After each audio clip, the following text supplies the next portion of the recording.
Is your kiddo suddenly stalling in their progress, or suddenly they're even regressing after weeks of incredible growth, and you're wondering if something's wrong or if the care plan has stopped working?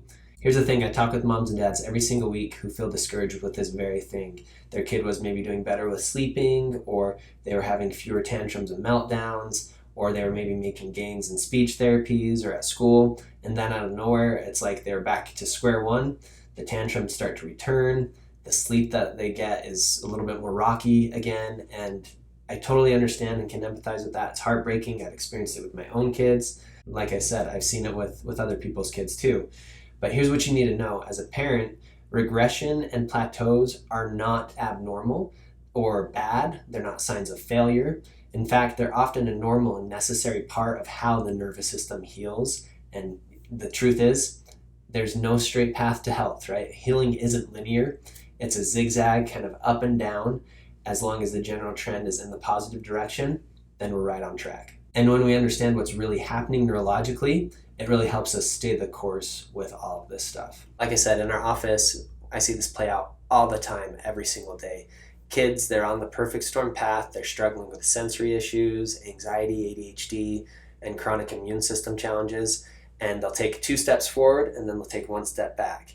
And parents will be like, I thought we were making such good progress. And it's like, okay, but remember, we took 2 steps forward and just 1 step back. That's not failure. That's neuroplasticity in action, or their brain reorganizing and creating new neural pathways. And sometimes it pauses to consolidate all that new development.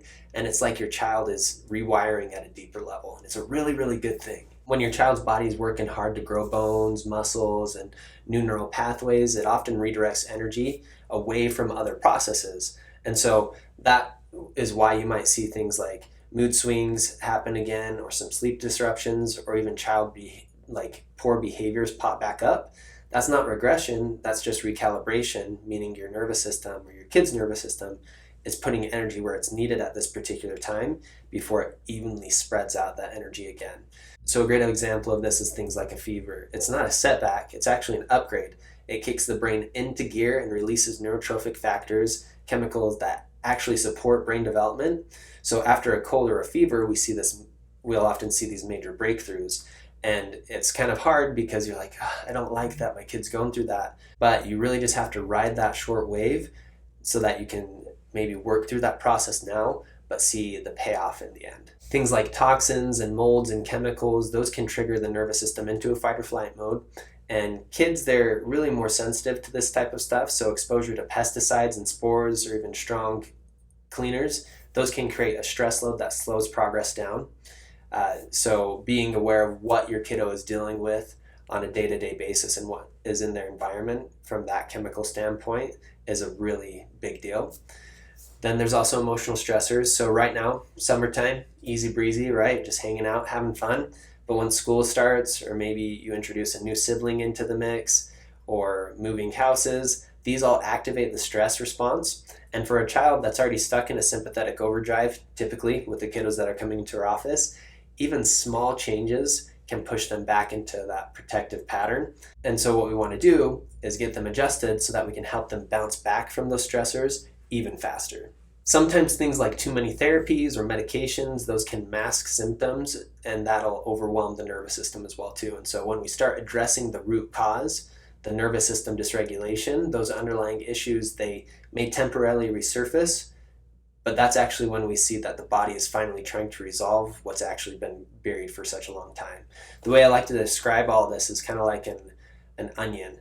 If you peel back the layers of an onion, right, you eventually get to the small, teeny tiny center of that onion, right? And each layer that you're peeling off is a layer of stress. And so we want to make sure that we're peeling it off in an appropriate manner, at an appropriate pace. And some of those layers are a little bit harder to get off, and that's okay. We call this process retracing, and it's a normal neurologic response for your kiddo's nervous system to heal the way that it's supposed to. If it feels like your kiddo's stuck and they've been on a good path of healing, but then all of a sudden it feels like we're just not progressing, or we've maybe backtracked a little bit, just know that these plateaus are often just part of the process. It's your kiddo's nervous system doing exactly what it's supposed to do, and we can see them in nearly every single child's journey that comes through our office. And with the right support and the right regulation, they always break through to the next level. So just be consistent, Stay consistent, trust the process, good things are around the corner. If you have questions about how chiropractic can help your kiddo out, just message us Breakthrough, and we'll help you figure out what stressors your child's nervous system might be dealing with and how we can help support you through them.